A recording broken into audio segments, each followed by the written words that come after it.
Okay, Jess, don't move. We'll be back to you very shortly for the latest from there. But for more insight now, we're joined from Massachusetts by SCHLOZMAN, who's a professor in political science at Boston College. Kay, thanks for being with us here on France 24. If what the US media is saying is true, it looks like Trump and Sanders have come out top. Is that a surprise to you? No, the polls were predicting that outcome. What's the surprise is what Jess was just talking about, that Kasich seems to be doing quite well in second place. I think my own interpretation would be that he is not the cup of tea of the Republicans who will be voting in statewide primaries to come quite soon in March. He's not the kind of candidate who is usually beloved in the Southeast, which is where we're going to see a number of primaries in the next few weeks. And those states the Republicans in those states are very, very conservative, and they will not be happy with Kasich. So this there was, I think, a bit of a desire on the part of Republican elites to close ranks around Rubio after he came in third in Iowa as an electable conservative Republican. But so far, the New Hampshire outcome is not doing his candidacy much good.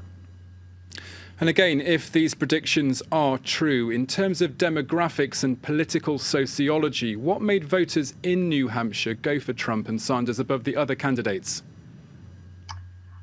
New Hampshire is a very unusual state. It's small. It's quite white, very few minority voters, and especially the Republicans are very libertarian. They're not particularly conservative, but they don't like government pushing them around. And I think that Trump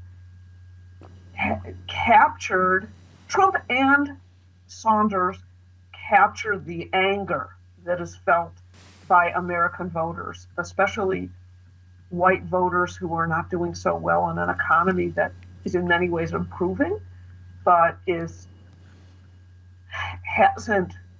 haven't seen their wages go up. Sanders had a couple of other advantages in New Hampshire.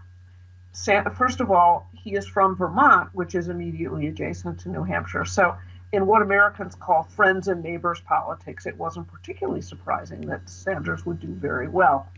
That's something we often see in primaries, that candidates from the state or from neighboring states do well in particular places. The other thing about New Hampshire that helped Sanders is that it is a white state with very few minorities.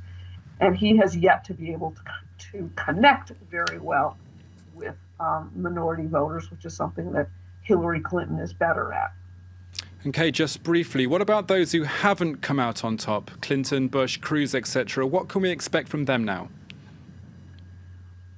Well, Clinton certainly is not, it should not be counted out. She is expected to do well in some of the primaries that are coming soon, better than in New Hampshire. As far as the Republicans are concerned, right now, Trump looks like the front runner.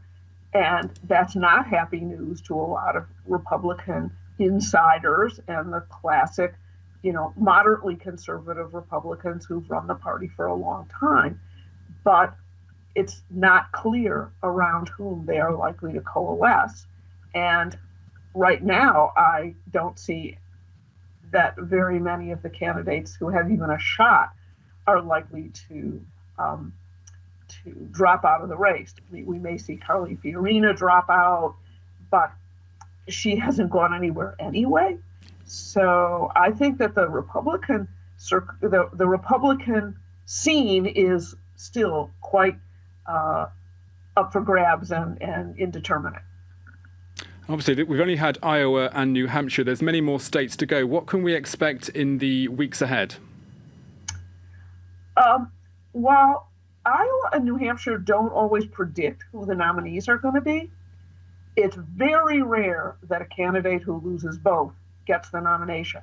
In fact, in modern American electoral history, which I would date to the presidential election of 1976, only once, and that was Democratic side 1992, has the eventual nominee, and in that case it was Bill Clinton, lost both New Hampshire and Iowa caucuses. What's coming up is a set of states that are very different from either Iowa, which is agricultural, middle of the country, also very few minorities, but with a lot of, on the Republican side, evangelical voters, white evangelical voters. New Hampshire, which I just described a moment ago.